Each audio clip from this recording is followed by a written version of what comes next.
Fred Green, for those of you that don't know. Right, I'm Fred Green. I'm the R&I chair.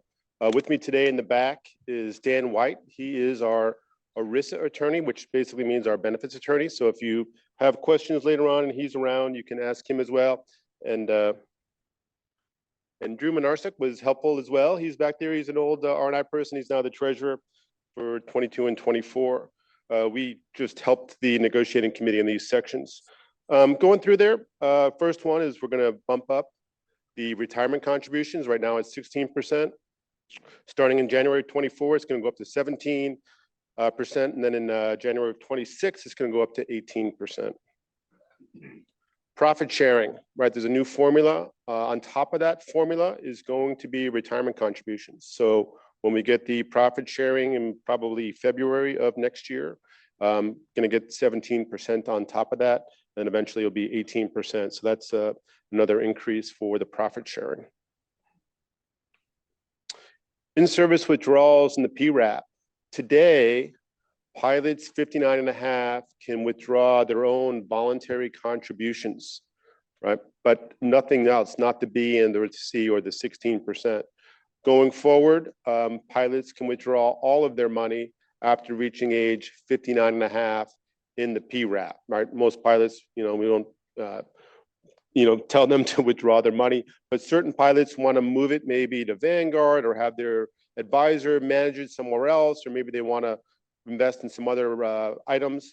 Now the pilots can move all of their money out of the PRAP. Obviously, if you're still working, you're going to get more contributions while you're working, but you have that option now to move the money out starting sometime soon for 59.5. Market-based cash balance plan. All right, this is going to be a new retirement plan. This plan is going to be an option where pilots can choose to have their spill. This is the money that cannot go into the PRAP due to IRS limits. You can choose to have it go where it goes today, either the active HRA, if you have a United Medical plan, or if you're not in the United Medical plans, you goes to your RHA, right? So now you're going to have that option. Hey, I want that spill to continue to go to the RHA or the active HRA.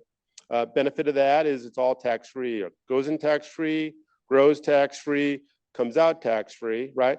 But with the stipulation that it needs to be for qualified medical expenses, and the stipulation that if you pass away, your spouse passes away, you don't have kids under age 27, you lose it, right?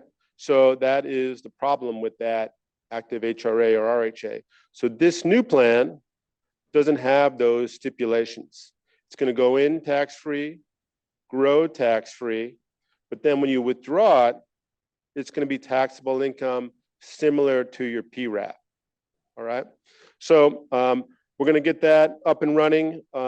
Maybe in 2025, I think that is the goal, but we're just going to see how that progresses. We have to write a plan document.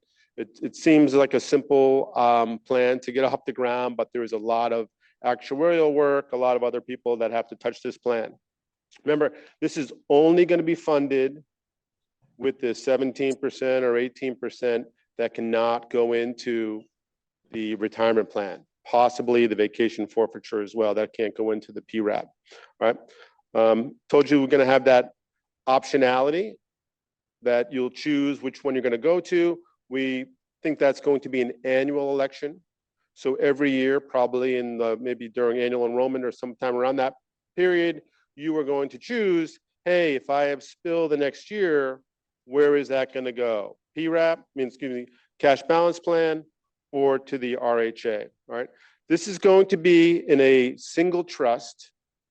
It's going to be invested by an investment committee, and the investments are going to be determined by that committee, not by the pilot themselves. And one of the issues with the plan is that it's going to be a relatively conservative investment with about 30% equities and 70% maybe bonds, maybe a mixture of other diversified investments besides bonds.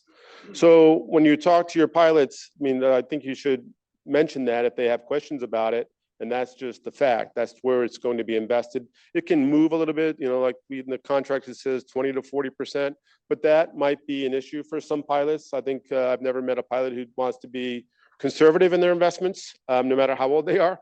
I think everyone wants to be more aggressive than the RHA until the market crashed a couple of years ago. And then they said, why are you so, aggressive? But that's something to be done. What we tell pilots in our podcast is, you can use your PRAP to be more aggressive and take a holistic view of your entire investment portfolio. So if you wanted to be 80% stocks, 20% bonds overall, what you would say is, well, maybe you can't be that in the cash balance plan, right? You're going to be 30% equities or so. So maybe you need to be 85% stocks in your PRAP, and to take into account, you're only going to be 30% in the cash balance plan, right? The other thing you can mention to pilots is that in this plan, just like the PRAP, when you turn 59 and a half, you can roll this money out, right? You can just roll it out and cash it in. I'm not sure we'd recommend that, but you can roll it to an IRA, you can roll it to your PRAP, and then you can take control of the investments yourself. The one caveat on that is that you need to not have what they call shortfall liability or capital preservation. And what that means is that this plan is a little bit different than your PRAP. And the PRAP, if you're a terrible investor, you just get what you get, right? You don't get upset. Maybe you will get upset, but that's just what it is. In this cash balance plan, you need to get at least, when you withdraw your money, what you put in. So if over your career, let's say you put in $100,000, when you withdraw the money, you need to walk away with at least $100,000, right? If you're at $90,000 and you're going to make that withdrawal, the company is going to have to plus you up to $100,000. And that's why they want to be a little more conservative on the investments so that they don't have that capital shortfall. So if you get to 59 and a half, and you are at $90,000 in this example, the company is not going to let you take your money out until you retire. If you're above $100,000, right, hopefully that'll be the case, then you can withdraw the money, roll it over to your PRAP, roll it over to your IRA, and invest the money yourselves. So there's a little bit of that. That's sort of the theological reason why it's more conservative than you might want to have there. So if you're underwater, or under that, in this example, under $100,000, right? The company was just going to delay your ability to get that money until either A, you get above $100,000, or B, you retire, right? When this rolled out, you have to be in the plan. The company can also delay it for 5 years to give it time to get above $100,000 because the company doesn't want to contribute that money as well. So they're just trying to wait it out. So hopefully that will not be the case. Obviously, it'll be a bad situation if you're underwater because the market themselves have gone down and this investments are somewhat conservative. Well, then the company, when like either age 65, you've been in the plan 5 years, you just take the money out and the company is going to have to plus you up and you'll just say, thank you, company, right? I think that's all I have for the cash balance plan. All right. Yeah, we're going to move out some pre-merger language regarding the Legacy United and Legacy Cal plans in 22A2 as well.